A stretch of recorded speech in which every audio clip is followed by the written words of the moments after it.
Let us start the C programming language in one single video. C programming or any programming language is very easy to learn. C programming language, it won't take more time to learn. C programming language or any programming language works on only two things. Programming language used for problem solving. So programming languages require input and they will give output. The program language need input means programming languages needs data, data types. Different types of data is required for the programming language. Then it will work on it, it will function on it. Then it will give the return data types. Means will give the data, it, it will do some function on it and it will return back the data. This is all about the programming language. Coming to C programming language, it also having it also works on this concept only.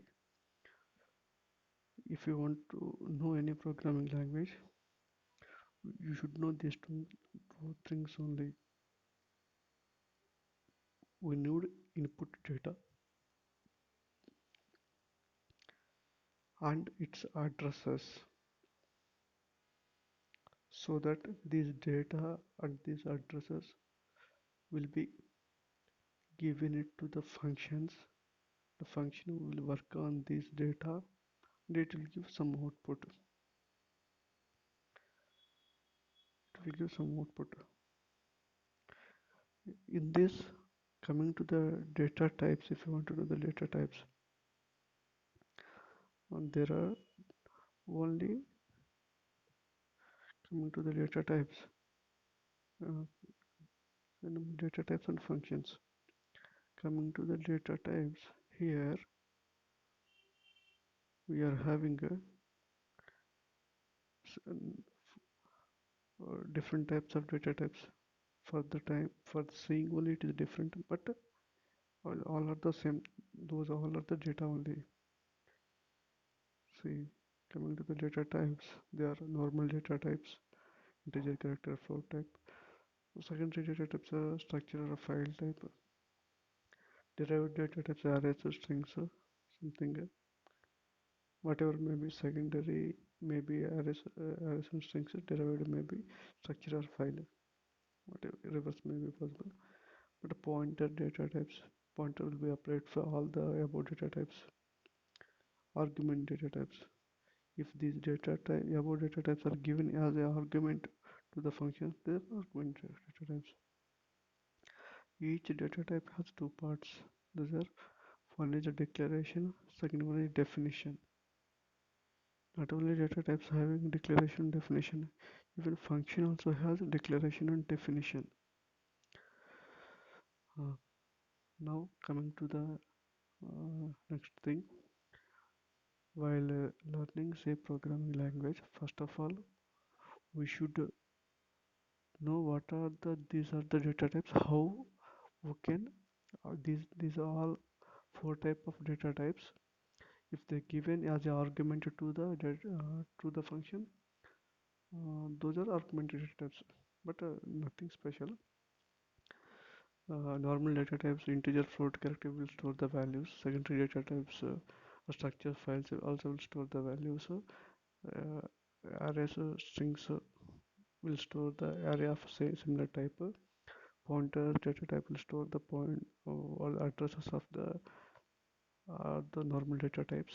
Or the pointer data types will store the addresses of integer, float, character, or structure, file, array, strings. Pointer data type pointer means it can store the only addresses of the data where the address is there. And these all the data types can be passed as an argument to the function. Actually, each data type has having two parts. One is a declaration, second is definition. Which data type we are declaring, how we are defining it. That's all about the data types. Coming to the functions. Function is a problem solving mechanism. These needs data, so that's why the above data types are there. These all the data types are needed for the functions. These if we give those data to the functions, those are called arguments. Those are called arguments. And other one, after doing processing on it, the function will return some data. Return data type will be there. Uh, Return data types also similar, maybe a pointer or integer character. Like depending on the requirement, different types of data types will be there. Function will take some data as input, and function will give some data as output. Uh, but for that, what type of data we can give, what type of data we can take, those are these data types. Data types. This all will cover the C program, not only C programming, any programming language. We should know the syntax of each and every data type, how we can define, so that the type of data we can give it to the function, the type of data we can return back from the function. Uh, if you need any deep knowledge of the C programming language, you can check this blog. Thank you.